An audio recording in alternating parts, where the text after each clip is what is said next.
Killer Off-Road Hobbies. I'm going to do a quick review on the Axial Yeti XL.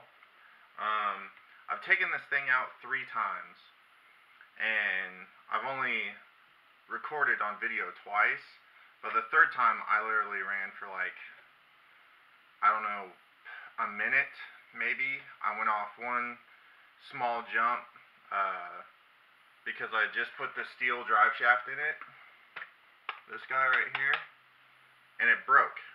It broke again. So as far as a basher, I'm gonna have to say, if you're a hardcore basher, you like to jump your vehicles, you know, over 2 feet off the ground, I'm gonna say this thing's not for you, because that's what I'm like, and it's not for me. I actually have this posted up on eBay right now for sale. I mean, the truck, it's cool, you know, it's huge. The system I put in it, I do want to say the Leopard Hobby motor combined with the Castle Creations Mamba Monster 2 ESC is an awesome combination. More so than getting a Mamba Monster 2 combo with the Castle 2200 kV motor and the ESC.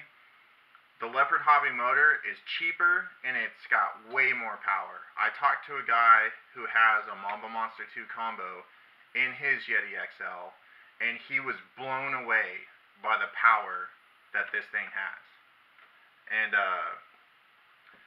I don't know, the turning radius is horrible.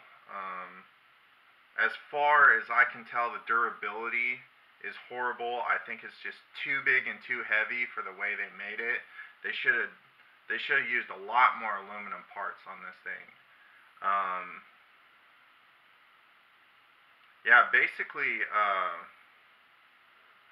I don't know.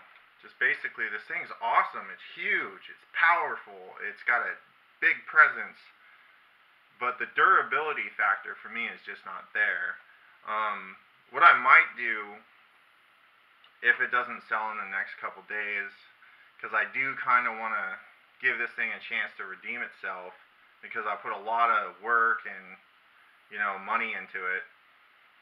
What I am thinking about doing is getting the 2-speed transmission, and with the posi in the rear and the million weight diff oil in the front, it does crawl pretty good. So if I get the 2-speed tranny, I can actually turn it into a crawler type vehicle, more like a, I don't know, I guess like a Summit, instead of being a basher, because it's just horrible as a basher. I mean, I know there's uber amounts of videos on YouTube of people sailing this thing over, you know, like huge jumps, and it comes down and lands and it's fine. That could be the case for some people, but it's not the case for me. And this thing, make no mistake, this thing, the parts for it are dramatically more expensive than a normal A-scale buggy or truggy or monster truck. The parts for this thing are about double what you would pay for any other 8th scale rig. I mean, it's bigger than A-scale, yes, but you're paying the bigger than A-scale prices. Like, a drive shaft for this thing is $40, where a drive shaft, say for the Arma Creighton, is $10 for the rear dog bone. Yeah, besides that, I mean, you know, it doesn't come with any electronics, so I can't really talk to that extent. I put the electronics I wanted in there, and I love the electronics. But as far as the rig goes,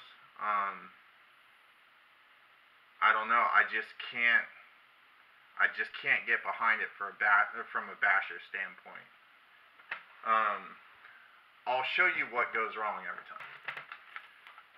Okay, so these are the problem. These guys right here. They're the drive shaft couplers. They're on both ends of the drive shaft. And the real problem is these small ears. Right here, they just snap off. And these are $13 a piece. So this is 26 bucks right here. And I've already broken two. I've already broken two of these.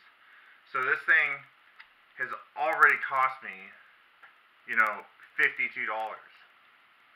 And I bought these two for spares. Okay, and another thing is that the shims for the diff that didn't come in the kit when I got it, I called Hobbyco, and yes, they sent them to me, but they sent them to me 5 weeks later. 5 weeks. I actually bought a set of them from China, and the ones from China I bought 3 weeks after I called Hobbyco and asked them to send me a set. I bought them 3 weeks later, and the ones from China got here before the ones from Hobbyco. So their customer service, I mean, they did send them to me, but, you know, 5 weeks, what if it was like a part I had to have to run? Like, if they would have missed something in here to where the truck would not drive without it, I would have been waiting, you know, a month and a half to actually take this thing out. So their customer service is crap too. I mean, you know, not to be that guy, but, you know, if somebody pays $500 for something and a part's missing, and all you have to do is throw it in an envelope and overnight it to them or 3 days it to them, I mean, that should be a given instead of, you know, a guy having to wait 5 weeks to get something. But like I said, I might pull it off eBay, spend another $100 or probably $140 because of the price of the servo, throw it in here and turn it into more like a rock crawler, rock bouncer, rock racer type thing. But as far as jumps, this thing's never going to see another jump. I am already sick of fixing it. And at 13 bucks a pop for 1 or 2 jumps, I mean, if you got the money to afford that, good for you. But me, I'm going to keep the tires as close to the ground on this thing as possible if I keep it. If you like this video, please subscribe. If you like all my other videos, please subscribe. Thumbs up. You know, I'm going to have more coming at you. If this thing does sell, I'm probably going to get a Savage or a MT4 G3, some kind of other monster truck that I can just send sailing and not worry about it. But if I do keep this thing, I'll do a build video for the 2-speed tranny, and, you know, we'll go from there. Killer Off-Road Hobbies. Peace.